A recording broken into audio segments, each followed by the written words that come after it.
بسم اللہ الرحمن الرحیم۔ عام تاثر یہ ہے کہ اپوزیشن جماعتیں عمران خان کو اقتدار سے ہٹانا چاہتی ہیں کیونکہ وہ احتساب کرنا چاہتے ہیں، مگر ایسا ہے نہیں۔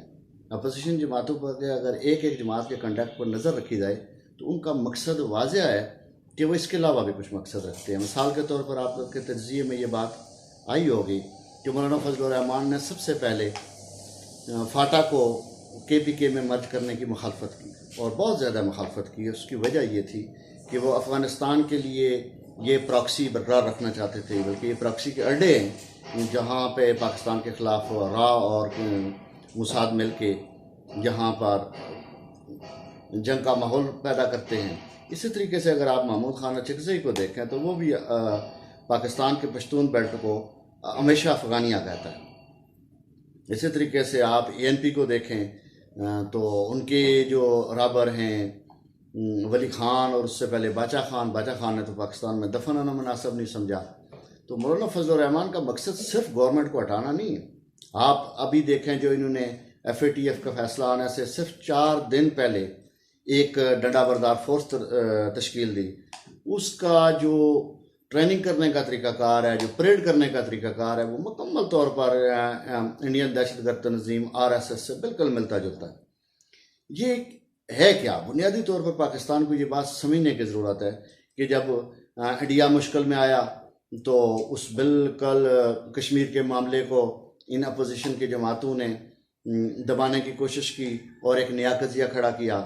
ابھی پھر دیکھیں کہ نت نئے بیانات، ابھی جو علماء دین کے جو ٹیلی ویژن پہ آتے ہیں ان کی اگر آپ باتیں سنیں تو وہ بالکل اس طرح کے جملے بولنا شروع ہو گئے ہیں، اخلاق باختہ، حواس باختہ، اور بہت عجیب و غریب قسم کا ان کا ایٹیچیوڈ دن بہ دن ہوتا جا رہا ہے۔ وہ یہ نہیں چاہ رہے کہ پاکستان میں اصلاحات ہو سکیں، پاکستان اپنے بہت ساری جو پرابلمز ہیں ان سے نکل سکے۔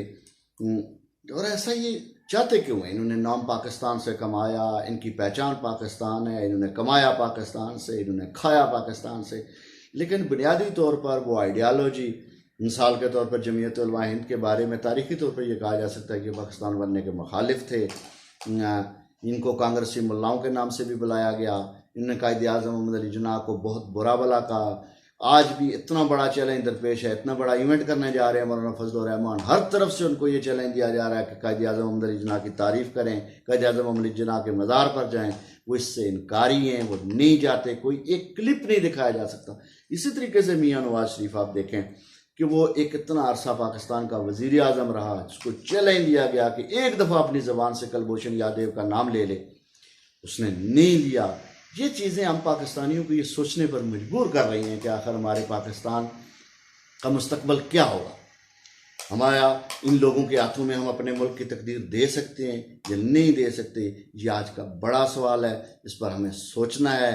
ہمیں پاکستانیت چاہیے، ہمیں پاکستان چاہیے، ہمیں اپنی آزادی چاہیے، ہمیں اپنے بچوں کا محفوظ مستقبل چاہیے۔ اس کے سوا ہمارے پاس دوسرا کوئی آپشن نہیں ہے، کیونکہ ہمارے پاس اقامہ نہیں ہے، دوسرے ملک کی نیشنلٹی نہیں ہے، ہمارے پاس کچھ نہیں ہے ماں سوائے اس پاکستان کے۔